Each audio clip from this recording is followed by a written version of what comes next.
José Manuel Calderón Ortega. Estamos en el curso Los reinos hispánicos entre Fernando el Católico y Carlos V.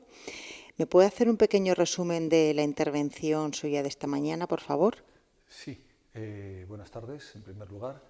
Bien, la intervención tenía como título El testamento de Fernando el Católico y su influencia en la historia europea.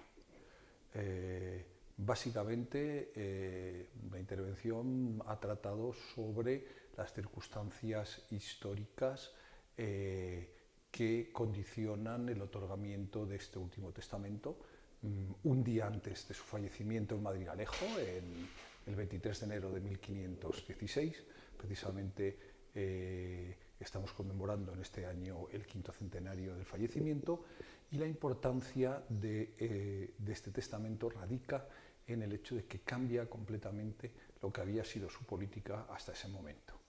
En 1512 y en 1515 había dictado dos testamentos en Burgos y en Aranda de Duero, en los cuales él establecía como heredera universal de sus bienes como rey de Aragón. No conviene olvidar que Juana I, conocida como Juana la Loca, ya era sucesora a la corona de Castilla como consecuencia del testamento de su madre Isabel de 1504. Entonces estos testamentos lo que tienen como objeto es la disposición que de sus bienes pretende hacer Fernando el Católico en su condición de rey de Aragón. Así nombra a Juana como heredera universal.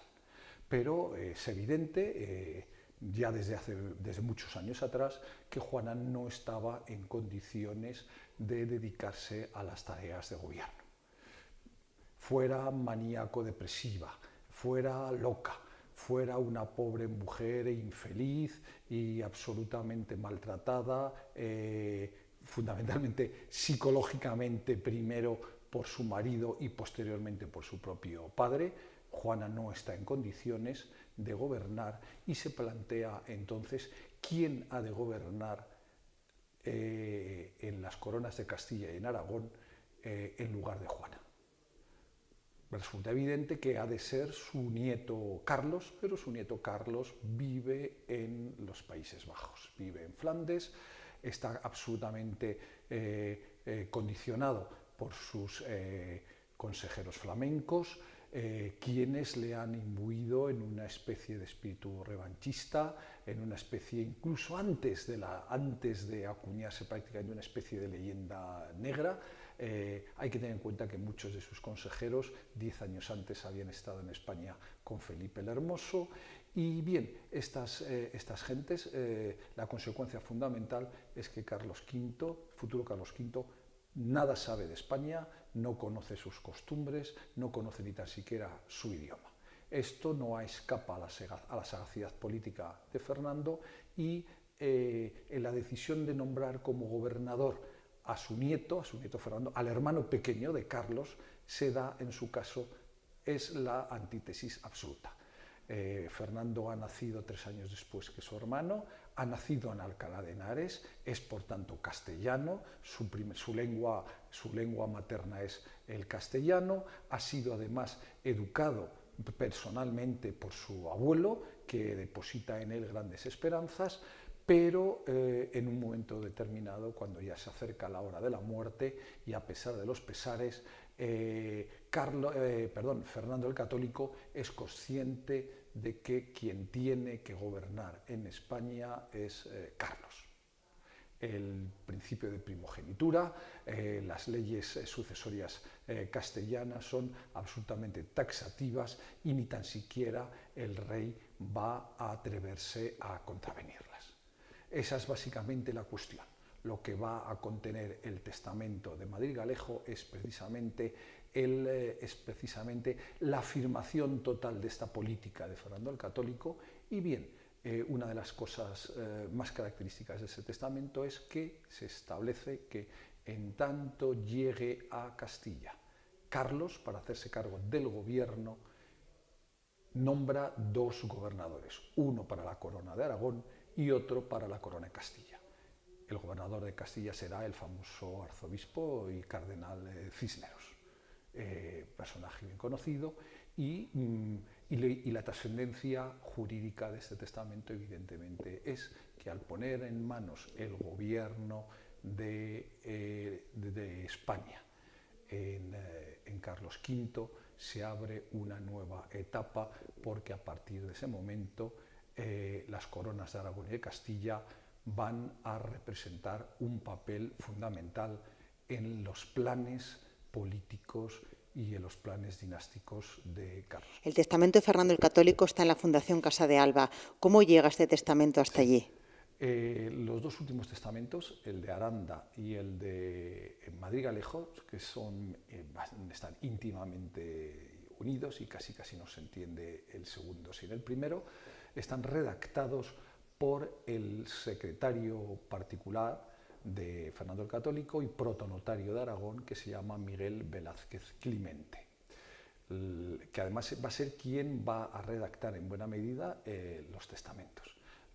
Esta circunstancia explica la existencia de algunos aragonesismos en el texto, pese a que este testamento pues, se copia en Castilla. Bien, esta persona, en el momento en que muere Fernando el Católico, inmediatamente después, el mismo día 23, se hace una especie de resumen del testamento que se envía a una serie de altos personajes, y una copia absolutamente fidedigna, protocolizada debidamente por las autoridades castellanas, que se envía a todos los organismos del reino.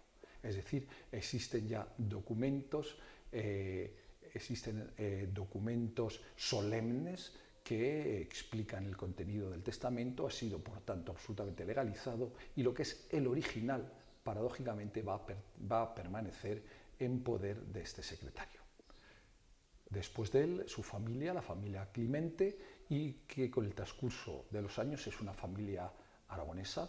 Con el transcurso de los años entra en la casa de Teba, que a su vez entra en la casa de Montijo, y en 1848 la duquesa Francisca de Sales Portocarrero, condesa de Montijo, es la hermana mayor de la famosa Eugenia de Montijo, casa con un duque de Alba. Así, desde 1848, este documento se encuentra entre los fondos de la Casa de Alba, y además en el mismo lugar donde hoy permanece, es decir, en el Palacio de Liria. ¿Son accesibles esta biblioteca y estos archivos? ¿Es accesible para el público? Vamos a ver, es de acceso libre para investigadores debidamente acreditados, y que en la petición, cuando ellos formulan la petición de investigación, pues evidentemente han de explicar cuál es el motivo de su investigación, y a partir de ese momento no existe ningún tipo de restricción para su acceso. Pero en definitiva no deja de ser una biblioteca histórica especializada, o de acceso restringido. ¿Sabe usted cuántos volúmenes tiene? La biblioteca, sí, Tejuelados tiene exactamente 17.800. El fondo general, pero existe una biblioteca privada de la antigua duquesa, de la duquesa Cayetana, y también otra biblioteca privada de quien fuera su segundo marido, don Jesús Aguirre. Las tres bibliotecas están perfectamente organizadas y catalogadas.